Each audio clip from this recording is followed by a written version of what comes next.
We're live from New Delhi. You're watching DD India Live, India's voice to the world. I'm Lipakshi Khurana, coming up in the next 30 minutes. India and the European Union to hold 16th India-EU summit in New Delhi to announce mother of all trade deals as the two sides successfully concluded negotiations for the proposed free trade agreement. Trump says a tariff will rise to 25% from 15% on South Korean imports, accuses legislators of not living up to trade deal.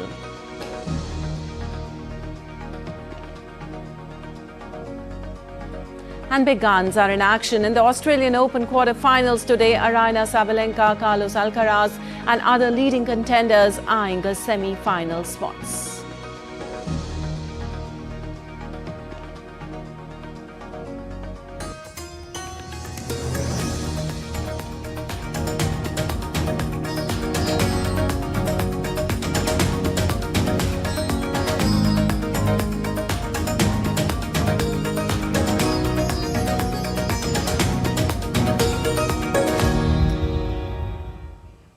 And on to the top story now. India and the European Union, together representing 2 billion people and 25% of the global GDP, are moving closer to a landmark trade agreement. As global supply chains shift, India is emerging as a reliable and trusted economic partner. Well, the India-EU summit on 27th of January could mark a turning point in global trade. Ajay Mishra reports for more.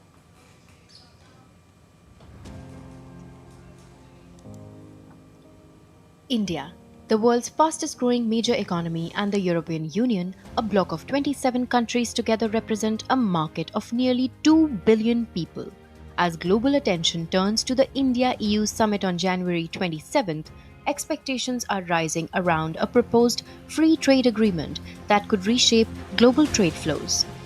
Amid geopolitical uncertainty, India is increasingly seen as a reliable long-term business partner. After signing trade agreements with countries including Mauritius, UAE, Australia, EFTA nations, UK, Oman and New Zealand over the past 5 years, India is now negotiating with the European Union, its largest economic bloc partner. Bharat के लिए और European union के लिए एक ऐतिहासिक है एवं एक मील का पत्थर साबित होने जा रहा है। रेजिलिएंट सप्लाई चेन बनाने में हमको मदद मिलेगी, ग्रीन इनिशिएटिव्स में सपोर्ट मिलेगा और इसके अलावा जो इम्पॉर्टेंट इशू है, नॉन ट्रेड इशू, जैसे क्लीन टेक्नोलॉजी है, एनवायरमेंटल रेगुलेशन है, सप्लाई चेन है, इसके अंदर एक मुझे लगता है बहुत ज़्यादा मदद होने जा रही है। Experts believe that the free trade agreement between India and the European Union will benefit all three sectors: agriculture, manufacturing and services. Indian agricultural and marine products may gain wider access to European markets, while sectors such as garments, leather, and light engineering stand to benefit. Pharmaceuticals, steel, petroleum, and chemicals are also expected to see improved market access. In 2023, India exported goods worth $76 billion to the EU and imported $61 billion. In 2024, India exported 37 billion euros worth of services to the EU, while imports stood at 29 billion euros. The European Union is still the largest trading bloc for India, and after the free trade agreement, India will start benefiting from the GSP, Generalized System of Preferences, under which no duties are levied on imports from developing countries into Europe. पिछले कई सालों में GSP के withdrawal होने के बाद Indian export की जो कॉम्पिटिटिवनेस है थोड़ी सी कम हुई थी, वो एफटीए आने के बाद बहुत ज़्यादा ही हो जाएगी, क्योंकि जीएसपी में जो कंसेशन था उससे बहुत ज़्यादा कंसेशन एफटीए में ज़ीरो ड्यूटी के कारण इंडियन एक्सपोर्ट्स को मिलेगा। Now let's understand why the European Union is supporting a free trade agreement with India. In fact, amidst increasing global uncertainty, most countries in the world are emphasizing business relationships that are reliable in the long term. After supply chain disruptions during the COVID-19 pandemic and slowing growth across Europe, the EU is seeking to diversify trade and reduce dependence on limited suppliers. Amidst falling growth rates in Europe, the EU will find India to be its fastest growing market. Duties on wine and spirits imported from Europe to India may be reduced. European luxury car companies will also benefit from India's large market. Aircraft, diamonds, and luxury goods will find new opportunities in India. India has maintained that national interests will not be compromised in any trade deal. Safeguards for farmers, the dairy sector, and labor-intensive industries such as textiles and leather remain priorities. India has also raised concerns over the EU's carbon border adjustment mechanism, which could impact exports of steel, aluminium, and cement. Trade talks between India and the EU have been ongoing for nearly 2 decades. Officials have indicated that agreement may be reached on most chapters during the summit. Bureau Report, DD India. Well, according to PTI, Commerce Secretary Rajesh Agrawal said on Monday that India and the European Union have successfully concluded negotiations for the proposed free trade agreement. Well, with the finalization of a free trade agreement, India and the EU have signaled their intent to deepen economic ties in an uncertain geo-economic order.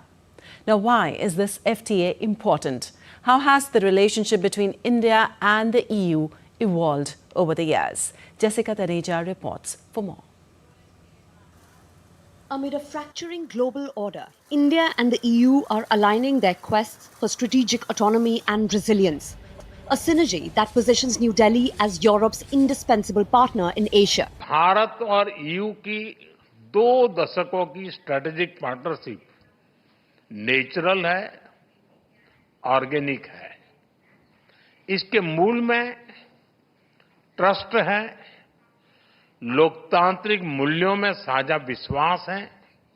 With bilateral trade soaring 90% to $136 billion in goods over the past decade, and EU's foreign direct investment stock topping $140 billion, India may have found a hedge against tariff uncertainties while bolstering Europe's de-risking from China and Russia.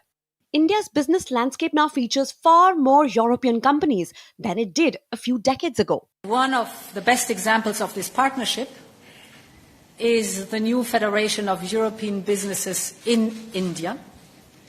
It brings together 6,000 EU companies, which have created 8 million direct and indirect jobs in this economy. Over the years, India-EU relations have followed a historical arc from margins to the mainstream. Diplomatic ties began in 1962, but remained largely dormant. The relationship then awakened with the Lisbon Summit in 2000, which then established annual summits. The momentum led to the 2004 Strategic Partnership and the 2005 Joint Action Plan, focusing on trade, security, and energy. Major acceleration came after 2022 with the relaunch of stalled FTA negotiations. Soon, a Trade and Technology Council forum was created to align standards, boost supply chain resilience, and drive joint innovation in tech and trade. Against the backdrop of geopolitical shifts, last year India and EU scripted a new 5-pillar agenda: peace, planet, prosperity, people, and partnership, which was aimed to prioritize action on semiconductors, green hydrogen, and artificial intelligence. They say converging imperatives drive autonomy in action. The EU's CHIP Act, with 43 billion euros in funding, subsidizes semiconductor production to counter global shortages. It mirrors India's PLI programs that offer manufacturers 4 to 6% of their incremental sales growth to boost production in strategic areas.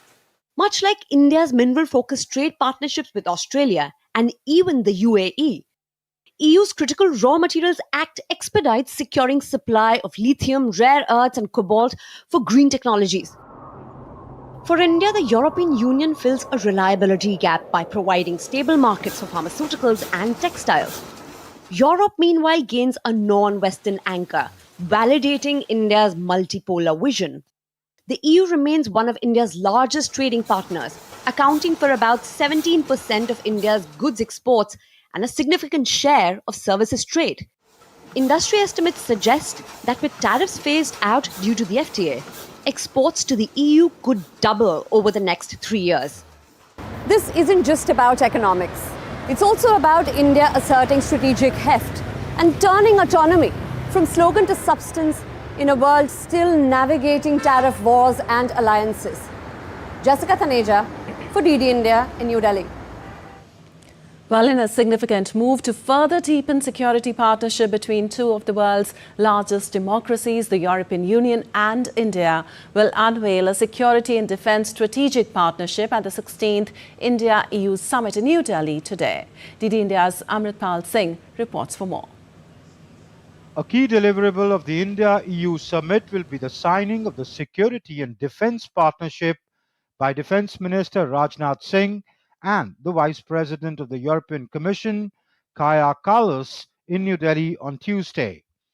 The third such comprehensive agreement that the EU has signed in Asia, following Japan and Korea, will facilitate interoperability in the defence domain and open up avenues for Indian firms to participate in EU's SAFE or Security Action for Europe program.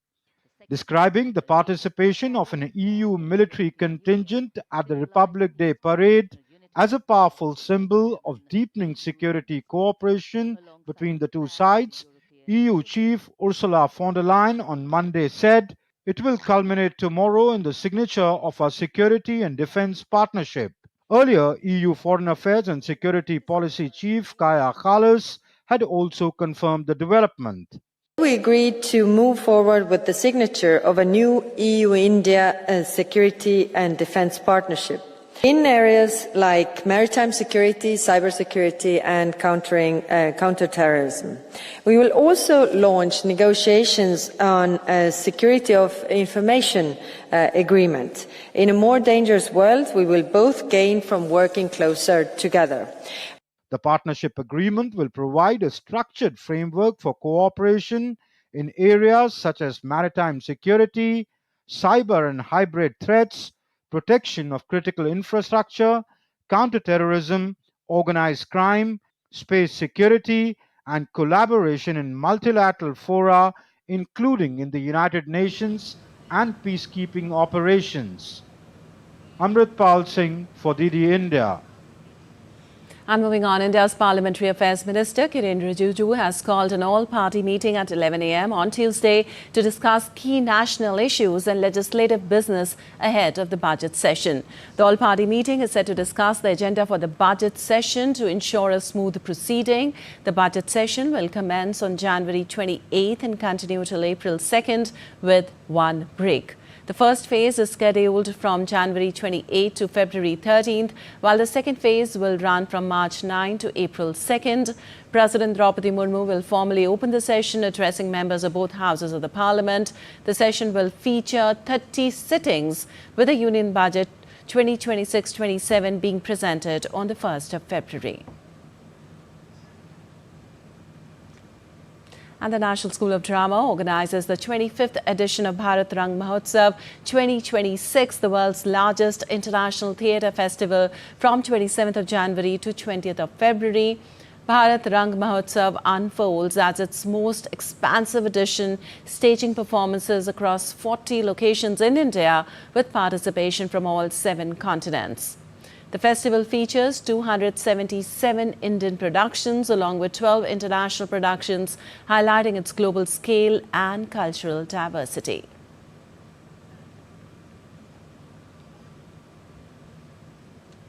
And still to come in this edition of DD India Live. Israeli forces recover remains of last hostage, closing a painful chapter. And gold surges to record highs. Investors flee to safe havens amid global uncertainty.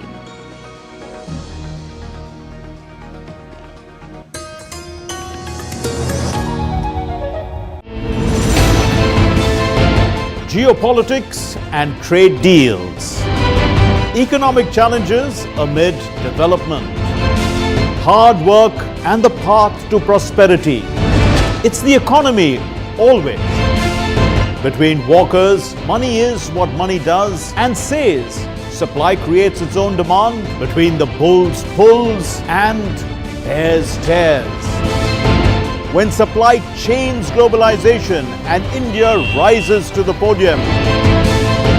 We'll get you centered with the economic brief at 8 p.m. every Thursday on DD India.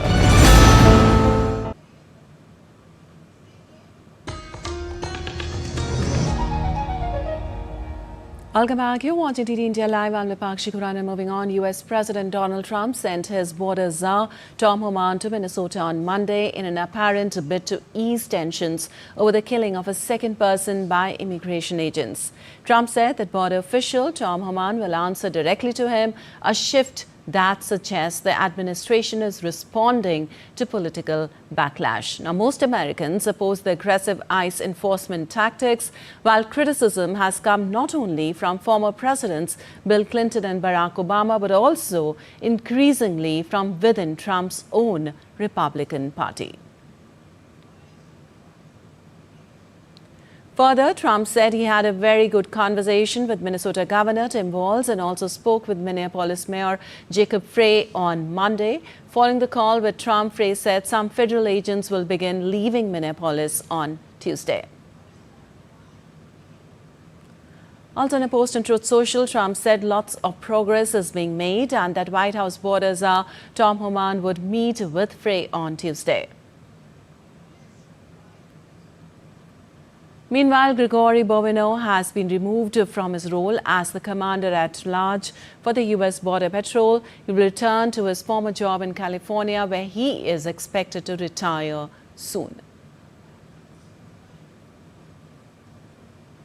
And demonstrators assembled outside Senator Amy Klobuchar's Minneapolis office on Monday, urging her and other Minnesota legislators to block proposals that would increase the funding for U.S. immigration and custom enforcement.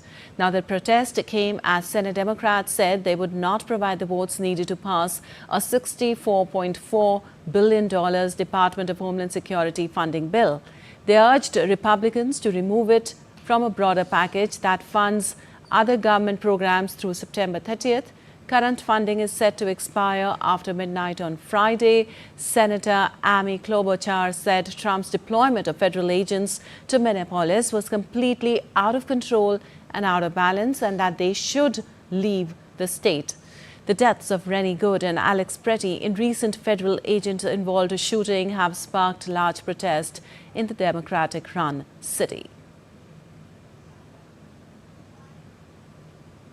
And US President Donald Trump has announced he's raising tariffs on South Korean imports to 25% after accusing the country of not living up to an earlier trade pact struck with Washington.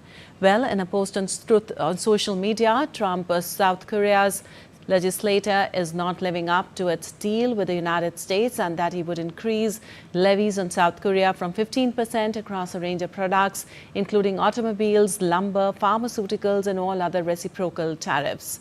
He added that he was increasing tariff rates because the Korean legislator hasn't enacted a historic trade agreement, which is their prerogative, he said.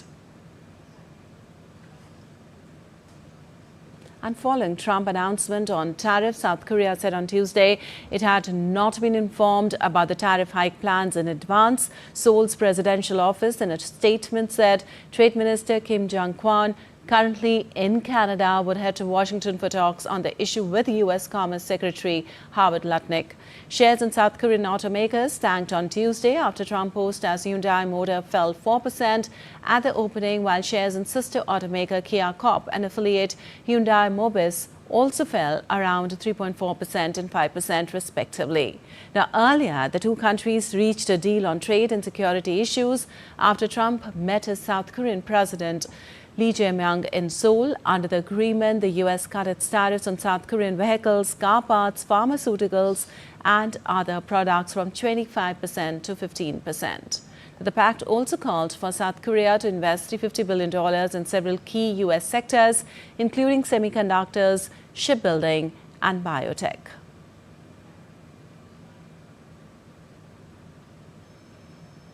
And some updates from West Asia now. Israeli forces brought home on Monday the remains of Ran Gwili, the last hostage held in Gaza. Gwili's mortal remains were accompanied by a convoy of cars with blaring sirens and flashing lights, passing civilians waving Israeli flags on the side of the road.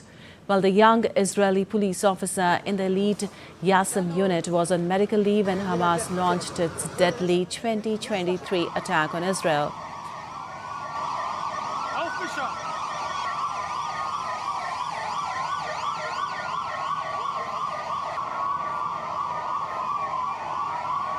Well, Israeli Prime Minister Benjamin Netanyahu called Gwili's return an extraordinary achievement. Later, addressing a conference on anti-Semitism, Netanyahu said he fulfilled his promise of having no hostages in Gaza. The Israeli Prime Minister also praised U.S. President Trump's effort in bringing back Israeli hostages. Also, Israeli President Isaac Herzog and his wife removed yellow hostage symbols from the president's residence on Monday, marking the return of last remaining hostage held in Gaza. Later, the president and his wife also spoke with Gwili's parents over the phone.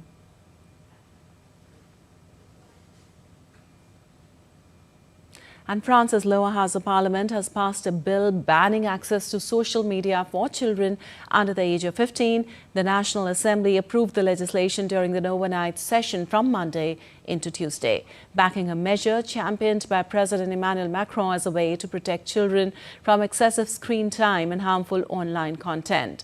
Passed by 116 votes to 23, the bill follows similar measures abroad, including Australia's ban on social media for under-16s. Supporters say it will help curb cyberbullying and mental health risks, while critics warn of enforcement and age verification challenges. Also, the ban is due to apply to new accounts from the 2026 school year, with existing non-compliant accounts to be shut down by the end of that year. Well, the gold prices hit fresh record highs on Monday as investors sought safe havens amid geopolitical tensions, U.S. tariff threats and fears of another potential government shutdown. Now, the gold briefly climbed above $5,100 an ounce before easing back, while Wall Street stocks edged higher ahead of earnings from major technology companies. Gold was last trading near $5,037 an ounce, compared with around $2,000 2 years ago, with silver also at record levels.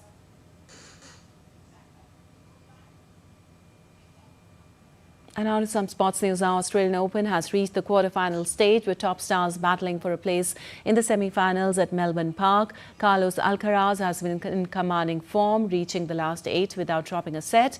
He now faces Australia's Alex de Minaur, who advanced with a straight set win over Alexander Bublik. The Australian Open has traditionally been a tough tournament for Alcaraz, but a win today would mark his best ever finish at Melbourne Park. Standing in his way is home favourite Alex de Minaur, who is chasing history by trying to become the first Australian man to win the title since Mark Edmondson in 1976. And world number 1, Aryna Sabalenka headlines the women quarterfinals as she faces 18-year-old American Iva Jovic in Melbourne today. Sabalenka has cruised through the tournament, producing dominant performances and reaching her 13th consecutive Grand Slam quarterfinal. She defeated teenager Victoria Mboko to book her place in the last 8. Her opponent, Iva Jovic, is appearing in her first Grand Slam quarterfinal and is yet to drop a set, impressing with powerful shot-making and composure well beyond her years.